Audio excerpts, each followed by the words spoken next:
Hello students, welcome back to my YouTube channel. ನಾನು ನಿಮಗೆ ಇವತ್ತಿನ ವಿಡಿಯೋದಲ್ಲಿ ಗಾರ್ಡನ್ಸ್ ಮಾಡಲಲ್ಲಿ ಸೆಕೆಂಡ್ ಪ್ರಾಬ್ಲಮ್ ಮಾಡಿಸ್ತಾ ಇದ್ದೀನಿ. ಕ್ವಶನ್ ಈ ಥರದಲ್ಲಿದೆ. The following are the details of 3 companies XYZ. ನೋಡಿ, 3 ಕಂಪನಿಯ ಇನ್ಫಾರ್ಮೇಷನ್ ಕೊಟ್ಟಿದ್ದಾರೆ. XYZ ಕಂಪನಿಯ ಇನ್ಫಾರ್ಮೇಷನ್ ಕೊಟ್ಟಿದ್ದಾರೆ, ಗ್ರೋತ್ ರೇಟ್ ಕೊಟ್ಟಿದ್ದಾರೆ, ಕಾಸ್ಟ್ ಆಫ್ ಕ್ಯಾಪಿಟಲ್ ಕೊಟ್ಟಿದ್ದಾರೆ, ಅರ್ನಿಂಗ್ ಪರ್ ಶೇರ್ ಕೊಟ್ಟಿದ್ದಾರೆ. ಸೊ ಇವಿಷ್ಟು ಇನ್ಫಾರ್ಮೇಷನನ್ನು ನೋಡಿಕೊಂಡು ನೀವು ವ್ಯಾಲ್ಯೂ ಆಫ್ ಶೇರ್ಸನ್ನು ಫೈಂಡ್ ಔಟ್ ಮಾಡಬೇಕು. ಗಾರ್ಡನ್ಸ್ ಮಾಡಲನ್ನು ಯೂಸ್ ಮಾಡಿಕೊಂಡು ವ್ಯಾಲ್ಯೂ ಆಫ್ ಶೇರ್ಸನ್ನು ನೀವು ಫೈಂಡ್ ಔಟ್ ಮಾಡಬೇಕಾಗತ್ತೆ. If dividend payout ratio is 10%, 50%, 80% ಅಂತ ಕೊಟ್ಟಿದ್ದಾರೆ. ನೋಡಿ, ವೆರಿ ಇಂಪಾರ್ಟೆಂಟ್. ನಾವು ಗಾರ್ಡನ್ಸ್ ಮಾಡಲು ಪ್ರಾಬ್ಲಮ್ ಮಾಡಬೇಕಾದ್ರೆ ನಮಗೆ ಪೇಔಟ್ ರೇಷಿಯೋ ಬೇಡ, ರಿಟೆನ್ಷನ್ ರೇಷಿಯೋ ಬೇಕು. ರಿಟೆನ್ಷನ್ ರೇಷಿಯೋ ಕ್ವಶನಲ್ಲಿ ಕೊಡಲಿಲ್ಲ. ರಿಟೆನ್ಷನ್ ರೇಷಿಯೋ ಕೊಟ್ಟ ಡೈರೆಕ್ಟಾಗಿ ಪ್ರಾಬ್ಲಮ್ ಮಾಡ್ಬೋದು. ರಿಟೆನ್ಷನ್ ರೇಷಿಯೋ ಕೊಡದೇ ಇದ್ದಾಗ ನೀವೇ ರಿಟೆನ್ಷನ್ ರೇಷಿಯೋ ಫೈಂಡ್ ಔಟ್ ಮಾಡ್ಕೊಳ್ಬೇಕು. ಹೇಗೆ ಫೈಂಡ್ ಔಟ್ ಮಾಡೋದು ರಿಟೆನ್ಷನ್ ರೇಷಿಯೋ ಅಂತಂದರೆ, 10% ಡಿವಿಡೆಂಡ್ ಪೇ ಮಾಡ್ತಿದ್ದಾರೆ ಅಂತಂದರೆ ಎಷ್ಟು ಪರ್ಸೆಂಟೇಜ್ ರಿಟೈನ್ ಮಾಡ್ತಿದ್ದಾರೆ? 90% ರಿಟೈನ್ ಮಾಡ್ತಾ ಇದ್ದಾರೆ. ಹೇಗೆ ಬಂತು 90%? 100 - 10, 100ಇಂದ ಕಳೆದ್ರೆ ಆಯಿತು. ದೆನ್ 50% ಪೇಔಟ್ ರೇಷಿಯೋ ಅಂತಂದರೆ 100 - 50, 50% ರಿಟೈನ್ ಮಾಡ್ತಾ ಇದ್ದಾರೆ. 80% ಪೇಔಟ್ ಮಾಡ್ತಿದ್ದಾರೆ ಅಂತಂದರೆ 20% ರಿಟೈನ್ ಮಾಡ್ತಾ ಇದ್ದಾರೆ.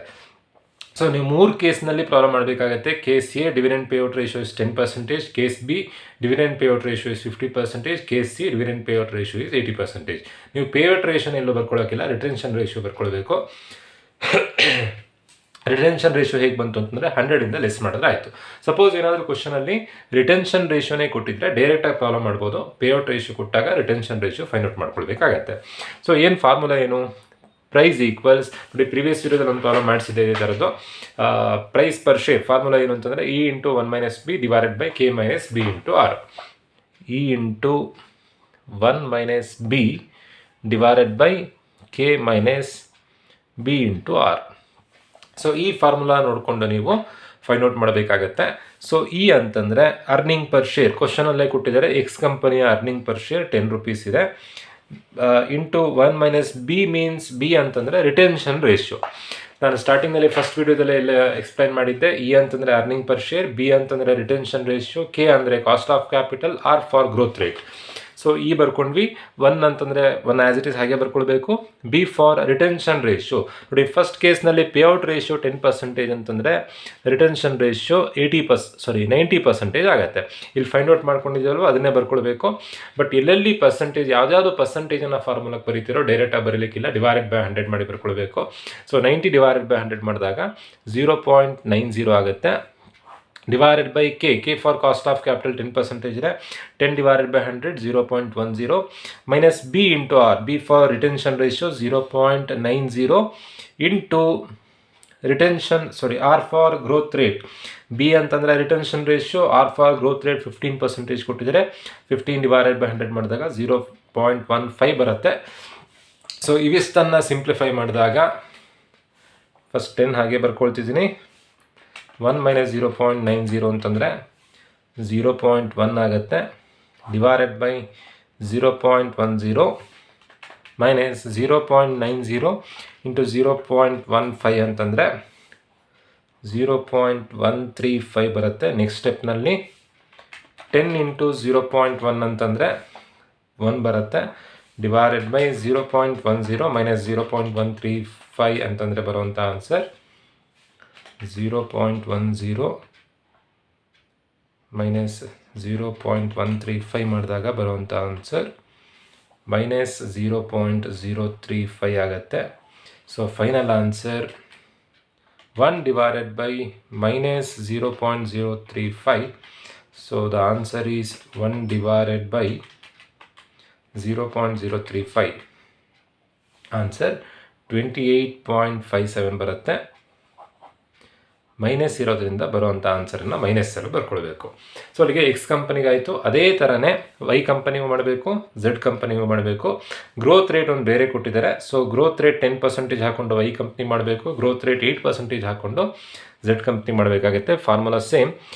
ಇ ಫಾರ್ ಅರ್ನಿಂಗ್ ಎಷ್ಟಿದೆ ವೈ ಕಂಪನಿದು? 10 ಇದೆ.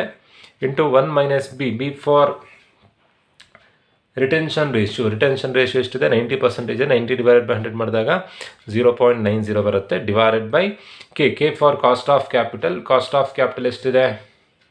10% ಇದೆ. 0.10 minus retention ratio 0.90 into growth rate ಎಷ್ಟು ಕೊಟ್ಟಿದ್ದಾರೆ ಈ ಕಂಪನಿಗೆ 10% ಕೊಟ್ಟಿದ್ದಾರೆ 0.10. ಸೊ ನಾನು ಈ ಮೇಲ್ಗಡೆ ಪೋರ್ಷನನ್ನು ಆಲ್ರೆಡಿ ಸಿಂಪ್ಲಿಫೈ ಮಾಡಿದ್ದಿದೆ, ಅದೇ ಆನ್ಸರ್ 1 ಬಂದಿದೆ, ಅದನ್ನು ಡೈರೆಕ್ಟಾಗಿ ಬರ್ಕೊಳ್ತಾ ಇದ್ದೀನಿ. 1/0.10 ಮೈನಸ್ 0.90 ಇಂಟು 0.1 ಅಂತಂದರೆ ಆನ್ಸರ್ 0.09 ಆಗುತ್ತೆ. ಸೊ 1/0.10 ಮೈನಸ್ 0.09 ಅಂತಂದರೆ 0.01 ಬರುತ್ತೆ. So the final answer is 1/0.01 ಅಂತಂದರೆ ಆನ್ಸರ್ 100 ಆಗುತ್ತೆ. ಎಕ್ಸ್ ಕಂಪನಿಯ ವ್ಯಾಲ್ಯೂ -28.57 ಏನಕ್ಕೆ ಅಂತಂದರೆ ಇಲ್ಲಿ 0.10 ಮೈನಸ್ 15/9 0.90 ಇಂಟು 0.15 ಮಾಡಿದಾಗ 0.135 ಬಂದಿತ್ತು. 0.10 ಅಲ್ಲಿ 0.135 ಲೆಸ್ ಮಾಡಿದಾಗ ಮೈನಸ್ ಆನ್ಸರ್ ಬರುತ್ತೆ. ಸೊ ಹಾಗಾಗಿ ಡಿವೈಡ್ ಮಾಡಿದಾಗ ಬರುವಂಥ ಆನ್ಸರನ್ನು ಮೈನಸಲ್ಲಿ ಬರ್ಕೊಂಡಿರೋದು. ಬಟ್ ವೈ ಕಂಪ್ನಿಯಲ್ಲಿ ಯಾವುದೇ ಥರ ಮೈನಸ್ ಬರಲ್ಲ. So the answer is 100. ಅದೇ ಥರ ಝೆಡ್ ಕಂಪನಿ ಹೇಗೆ formula same. E for earning 10 rupees ಇದೆ into 1 minus B for retention ratio 0.90 divided by K for cost of capital. Z ಕಂಪನಿಯ ಕಾಸ್ಟ್ ಆಫ್ ಕ್ಯಾಪಿಟಲ್ ಕೂಡ 10% ಕೊಟ್ಟಿದ್ದಾರೆ. Minus B for retention ratio same 0.90 into growth rate ಇಲ್ಲಿ 8% ಕೊಟ್ಟಿದ್ದಾರೆ 0.08 ಬರ್ಕೊಳ್ಬೇಕು. So ಇವಿಷ್ಟನ್ನು simplify ಮಾಡಿದಾಗ already ಇವಿಷ್ಟನ್ನು ಸಿಂಪ್ಲಿಫೈ ಮಾಡಿದ್ದೀವಿ, 1 ಬರುತ್ತೆ. ಡಿವೈಡೆಡ್ ಬೈ 0.10 ಮೈನಸ್ 0.90 ಇಂಟು 0.08 ಮಾಡಿದಾಗ 0.072 ಬರುತ್ತೆ. ಸೊ 1/0.10 ಮೈನಸ್ 0.072 ಮಾಡಿದಾಗ ಬರುವಂಥ answer 0.028. 0.10 minus 0.072. So the answer is 0.028. 1 divided by 0.028 ಮಾಡಿದಾಗ ಬರುವಂಥ ಆನ್ಸರ್ 35.71. ಸೊ ಅಲ್ಲಿಗೆ ಝೆಡ್ ಕಂಪನಿಗೆ ಆಯಿತು. ಬಟ್ ಇನ್ನೂ ಪ್ರಾಬ್ಲಮ್ ಮುಗ್ದಿಲ್ಲ. ಪೇಔಟ್ ರೇಷಿಯೋ 10% ಇದ್ದಾಗ ಫೈಂಡ್ ಔಟ್ ಮಾಡಿ ಆಯಿತು. ಇದೇ ಥರನೇ ಪೇಔಟ್ ರೇಷಿಯೋ 50% ಇದ್ದಾಗಲೂ ಫೈಂಡ್ ಔಟ್ ಮಾಡಬೇಕು. When dividend payout ratio is 50%. Formula ಏನು? Price equals E into 1 minus B divided by K minus B into R. ಈ ಫಾರ್ಮುಲಾ ಅಪ್ಲೈ ಮಾಡಬೇಕು. ಇ ಅಂತಂದರೆ ಅರ್ನಿಂಗ್ ಪರ್ ಶೇರ್ ಕ್ವಶನಲ್ಲಿ ಕೊಟ್ಟಿದ್ದಾರೆ 10 ರೂಪೀಸ್ ಇದೆ. 1 minus B for retention ratio 50% payout ಮಾಡ್ತಿದ್ದಾರೆ ಅಂತಂದರೆ retention ratio 50%. ನೀವು 50 ಡಿವೈಡೆಡ್ ಬೈ 100 ಮಾಡಿ ಬರ್ಕೊಳ್ಬೇಕು.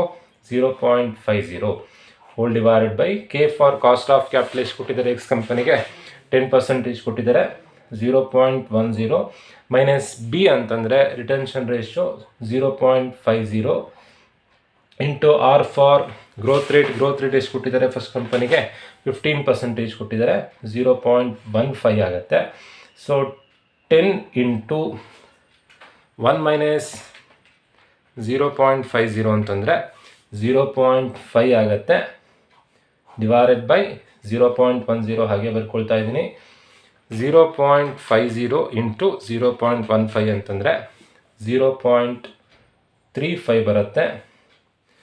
ಸೊ 10 ಇಂಟು 0.5 ಅಂತಂದರೆ 5 ಆಗುತ್ತೆ ಡಿವೈಡೆಡ್ ಬೈ 0.10 ಮೈನಸ್ 0.35 ಮಾಡಿದಾಗ ಮೈನಸ್ 0.25 ಬರುತ್ತೆ. ಸೊ ಮೈನಸ್ ಬಂದಿರೋದ್ರಿಂದ ಆನ್ಸರ್ ಕೂಡ ಮೈನಸಲ್ಲೇ ಬರೀಬೇಕು. 5 ಡಿವೈಡೆಡ್ ಬೈ 0.25 ಆನ್ಸರ್ 20 ಬರುತ್ತೆ. -20 ಬರ್ಕೊಳ್ಬೇಕು. ಸೊ ಇದೇ ಥರ ವೈ ಕಂಪನಿಗೂ ಕೂಡ ಫೈಂಡ್ ಔಟ್ ಮಾಡಬೇಕು. ವೈ ಕಂಪನಿಗೂ same formula E into 1 minus B divided by K minus B into R. So E ಅಂತಂದರೆ earning per share 10 into 1 minus retention ratio same 0.50 divided by K for cost of capital ಕೂಡ same 0.10 minus retention ratio same 0.50. Growth rate ಮಾತ್ರ Y ಕಂಪನಿಗೆ ಏನು ಕೊಟ್ಟಿದ್ದಾರೆ 10% ಕೊಟ್ಟಿದ್ದಾರೆ. 10 divided by 100 ಮಾಡಿದಾಗ 0.10 ಬರುತ್ತೆ. ಈ ಮೇಲ್ಗಡೆ ಪೋರ್ಷನನ್ನು ಆಲ್ರೆಡಿ ಸಿಂಪ್ಲಿಫೈ ಮಾಡಿದ್ದೀವಿ. ಆನ್ಸರ್ 5 ಬರುತ್ತೆ ಡಿವೈಡೆಡ್ ಬೈ 0.10 ಮೈನಸ್ 0.50 ಇಂಟು 0.10 ಮಾಡಿದಾಗ 0.05 ಆನ್ಸರ್ ಬರುತ್ತೆ. ಸೊ 5 ಡಿವೈಡೆಡ್ ಬೈ 0.10 ಮೈನಸ್ 0.05 ಮಾಡಿದಾಗ 0.05 ಆನ್ಸರ್ ಆಗುತ್ತೆ. 5 ಡಿವೈಡೆಡ್ ಬೈ 0.05 ಮಾಡಿದಾಗ ಆನ್ಸರ್ 100 ಬರುತ್ತೆ. ಸೊ ಕೇಸ್ ವೈ ಕಂಪ್ನಿಗೆ 100 ಬಂದಿದೆ, ಅದೇ ಥರನೇ ಝೆಡ್ ಕಂಪ್ನಿ ಮಾಡಬೇಕು. 10 into 1 minus 0.50 divided by cost of capital 10% minus retention ratio 0.50 into growth rate ನೋಡಿ ಝೆಡ್ ಕಂಪನಿಗೆ 8% ಕೊಟ್ಟಿದ್ದಾರೆ 0.08. ಸೊ ಇಷ್ಟನ್ನು ಸಿಂಪ್ಲಿಫೈ ಮಾಡಿದಾಗ ಆನ್ಸರ್ 5 ಬರುತ್ತೆ. ಡಿವೈಡೆಡ್ ಬೈ 0.10 ಮೈನಸ್ 0.50 ಇಂಟು 0.8 ಮಾಡಿದಾಗ 0.50 into 0.08. So the answer is 0.04. 5 divided by 0.10 minus 0.04 ಮಾಡಿದಾಗ 0.06 answer ಬರುತ್ತೆ. 5 ಡಿವೈಡೆಡ್ ಬೈ 0.06 ಅಂತಂದರೆ 5 divided by 0.06. So the answer is 83.33. So ಇದು ಯಾವಾಗ when dividend payout ratio is 50%. Next case ಯಾವುದು? when dividend payout ratio is 80%. payout ratio 80% ಅಂತಂದರೆ retention ratio 20% ಆಗುತ್ತೆ. So ಈ ಕೇಸನ್ನು ಈಗ ಕೇಸ್ ಎ ಮತ್ತು ಕೇಸ್ ಬಿ ಹೇಗೆ ಮಾಡಿದ್ದೀನೋ ಇದನ್ನು ನೋಡಿಕೊಂಡು ಈ ಕೇಸನ್ನು ನೀವೇ ಸಾಲ್ವ್ ಮಾಡಬೇಕು. ಇದೊಂದನ್ನು ಟ್ರೈ ಮಾಡಿ. ಸೊ ಈ ಥರದಲ್ಲಿ ನೀವು ಈಗ ನೋಡಿ, ಈಗ ರಿಟೆನ್ಷನ್ ರೇಷಿಯೋನೇ ಕ್ವಶನಲ್ಲಿ ಕೊಟ್ಟಿದ್ದರೆ ಡೈರೆಕ್ಟಾಗಿ ಪ್ರಾಬ್ಲಮ್ ಮಾಡ್ಬೋದು. ಪೇಔಟ್ ಕೊಟ್ಟಾಗ ರಿಟೆನ್ಷನ್ ರೇಷಿಯೋ ಫೈಂಡ್ ಔಟ್ ಮಾಡಿಕೊಂಡು ಈ ಥರದಲ್ಲಿ ಪ್ರಾಬ್ಲಮ್ ಮಾಡಬೇಕು.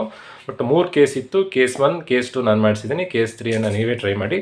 ಹೋಪ್ ಎಲ್ರಿಗೂ ವಿಡಿಯೋ ಅರ್ಥ ಆಗಿದೆ ಅಂತ ಅಂದ್ಕೊಳ್ತಾ ಇವತ್ತಿನ ವಿಡಿಯೋ ಮುಗಿಸ್ತಾ ಇದ್ದೀನಿ. Thank you.